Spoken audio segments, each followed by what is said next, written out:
Bonjour, je suis Annie Lemay, externe à la Faculté de médecine de l'Université de Montréal et je vous parle de trauma.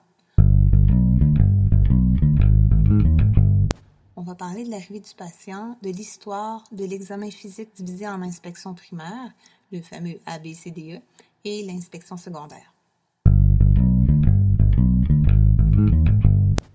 Le trauma, c'est la première cause de mortalité chez les 1 à 35 ans.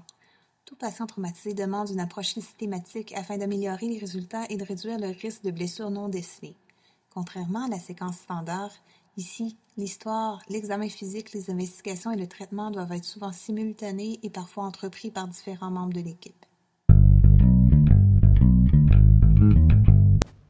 Lorsque le patient arrive à l'urgence, on doit s'assurer de 3 choses, soit d'un apport suffisant en oxygène, d'un accès IV adéquat à un minimum de 2 sites de calibre 16, le plus souvent dans la fosse antécubitale de chaque bras, et le sang doit être typé. Enfin, on s'assure du monitorage avec l'électrocardiogramme. L'histoire en trauma doit se focaliser sur l'essentiel. On utilise le mnémonique ample, A-M-P-L-E, A pour allergie, M, médication, P, passé, c'est-à-dire les antécédents médicaux, L, last meal eaten, c'est-à-dire le dernier repas, et E, les événements menant à la blessure. L'examen physique se divise en inspection primaire et inspection secondaire. L'inspection primaire est une évaluation rapide des éléments essentiels pouvant sauver la vie et les membres. À l'inspection secondaire, une fois l'inspection primaire complétée, toute trouvaille est explorée. Pour l'évaluation primaire, on suit le ABCDE. L'ordre est très important, on doit être systématique. A, c'est pour airway, pour les voies aériennes et la colonne cervicale. B pour breathing, la respiration. C pour circulation. D, dysfonction du système nerveux. Et E, exposition et environnement. On note qu'en trauma, le contrôle de la colonne cervicale est inclus dans le A des voies aériennes.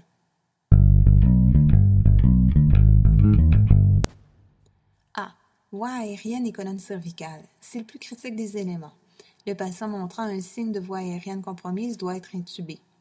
Les 2 principaux signes sont d'abord un niveau de conscience abaissé, un score de Glasgow de 8 ou moins, ce qui correspond au coma, est une valeur recommandée pour intuber. L'autre signe serait une blessure grave au visage ou au cou, ou un signe de blessure interne comme une brûlure au visage.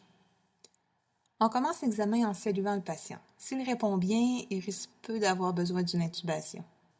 On assume qu'il y a un dommage à la colonne cervicale chez tout patient inconscient accidenté sans témoin ou polytraumatisé avec bon niveau de conscience jusqu'à preuve du contraire. Ces patients arrivent habituellement déjà à l'urgence avec un collet cervical.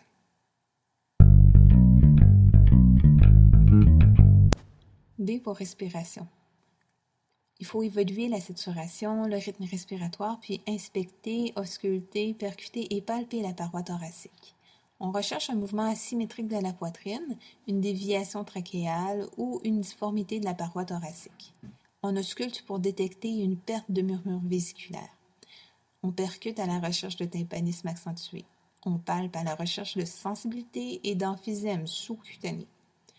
Une radiographie simple AP est habituellement prise à ce moment dans le lit et retardée uniquement si une intervention a lieu en même temps. On note qu'un pneumothorax sous tension est une urgence vitale. À la moindre suspicion, on pose le drain thoracique stat sans attendre la radiographie ni le gaz artériel. C pour circulation. L'hémorragie est la cause pouvant être prévenue la plus commune de mortalité en trauma. La plupart des patients trauma avec des signes de choc, donc pâle, sueur froide, etc., sont en train de saigner. Soyez alertes aux signes subtils de choc hémorragique, particulièrement chez les patients âgés et les jeunes adultes en santé qui peuvent ne pas présenter de manifestations évidentes. À noter, l'hypotension ne se manifeste généralement que lorsque le patient a perdu au moins 30% de son sang. Bien que jusqu'à preuve contraire, le choc chez un patient en trauma soit hypovolémique, on garde en tête les causes potentielles suivantes: neurogénique chez un patient ayant une lésion à la colonne et cardiogénique. On commence l'évaluation de la circulation en vérifiant la tension artérielle et la fréquence cardiaque.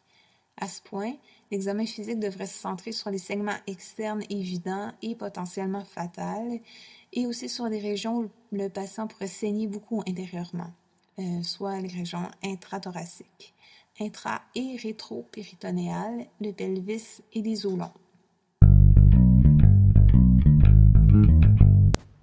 D. Dysfonction du système nerveux. À ce point d'évaluation, on a déjà une idée du statut neurologique du patient. On réévalue le score de Glasgow avec la réponse oculaire, réaction verbale, réaction motrice.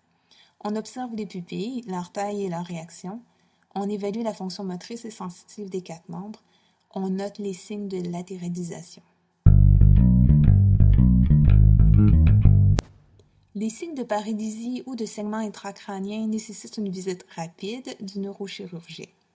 On palpe avec précaution la colonne sur toute sa longueur et on conclut avec le toucher rectal. E pour exposition et environnement. Il faut s'assurer que le corps du patient est entièrement dénudé et a été scruté. Les régions souvent oubliées sont le cuir chevelu, les aisselles, le périnée et chez les patients obèses, les plis du ventre. Avec les précautions nécessaires, on inspecte aussi le dos. Le contrôle de l'environnement, c'est la prévention de l'hypothermie.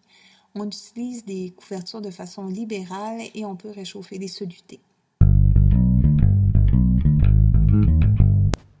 Pour conclure avec l'évaluation primaire, il importe de suivre systématiquement l'ordre. Une fois l'évaluation primaire terminée et le patient stable, on procède à un examen plus détaillé de la tête aux pieds, l'évaluation secondaire. Le but de l'évaluation secondaire est d'identifier et de documenter des blessures additionnelles qui vont nécessiter une évaluation plus poussée et un traitement sans être immédiatement urgente. À tout moment, si le patient redevient instable, on recommence l'évaluation primaire à partir du A des voies aériennes. L'évaluation secondaire comporte l'histoire détaillée, un examen minutieux mais efficace et des examens diagnostiques ciblés. En conclusion, quelques rappels. À l'arrivée du patient, on s'assure de l'oxygène, des accès IV et de l'ECG. L'inspection primaire doit être suivie systématiquement avec le ABCDE. L'inspection secondaire doit réviser avec minutie et efficacité tous les systèmes. Enfin, le statut hémodynamique des patients traumatisés étant dynamique, on n'hésite pas à réévaluer le patient régulièrement et on est alerte à la moindre anomalie. Merci.